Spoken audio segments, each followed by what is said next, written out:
These are the days of Noah as well as Nehemiah. What they both had in common, of course, is they both were builders.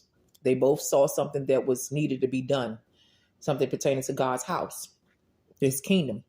So they went for it. Both of them went to building, Nehemiah and Noah. The thing about Nehemiah I want to get into is that we know that soon as the enemies of Nehemiah heard that he was building the wall was built, and the only thing that was remaining was the door. So you can look at your own life and say, well, look how far God has brought you, how many doors you closed, how many borders how many walls you got built up against the enemy, and some of those walls, including shutting out certain people that was close to you. So you got your wall up. You almost on to the last thing per se, the finale, even of your breakthrough of whatever God has promised you, And so the enemy would try to come using all kinds of people, right? We know that. In the story of Nehemiah, there was more than several attempts, but there was at least more than 4 attempts. And one of them, he was saying, help me, Lord, which one you was showing me, Father? How the enemy will even try to hire people. That one. The first one was when Sanballat or somebody, I don't have the Bible right before me, was trying to get him to come down. They was like, look, let us meet in the valley. Like they going to kick it with him. And Nehemiah, by the grace of God, and by the spirit of discernment, he was able to know that, no, these people think they have thought and rallied in their heart to do me mischief. I'm not doing that. I'm not getting down. Why should I stop doing a great work to come down to you?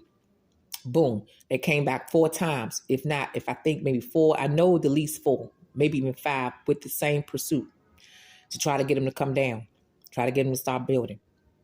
One of the ways that the enemy tried to tempt Nehemiah from having him to stop building was he hired someone.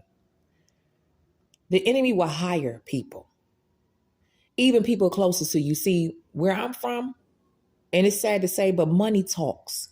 So in these times we living in, money means so much to people. I mean, we know that money pay bills, money, get rid of a lot of our earthly problems. But the Lord said this in his word, for the love of money is the root of all evil. So some people will allow themselves to be used by the enemy for the love of money to conjure up some type of evil against you, because the enemy is just that mad at you that he don't mind paying mad dollars to get you to stop doing what God have you to do. Please be aware of that in this time and day and age. I myself have been invited or been offered up a few invitations during the course of, I want to say, 2 weeks from people that, I broke bread with. I'm talking about spiritually speaking. I use another platform to do what the Lord had me to do at times, which is spread the gospel. And these people sit with you, could be people you've known for a long period of time before you came into the full in effect in the faith of the Lord. When you decided basically you was going to put 2 feet in. So these are people that you could have known for a long time. Could be childhood friends, could be family, God forbid, but it could be, money talks, depending on if the price is right. So be aware of that. Be aware of that. Be aware of getting down, period, from building what God have you to build. This every hour is a time of spiritual discernment to seek the Lord of concerning everything, concerning invitations, concerning offerings, concerning if you should go out, even if it seemed like it's just something as simple as going out to a little place, a lounge, to mingle a little bit, to get you some air, just to get away from it all. That may not be the right call for you, especially when the Lord's called you to build. Everything will pay off in its due time, especially when we're doing the will of God. The Lord says it this way, that he rewards those who diligently seek him. Okay?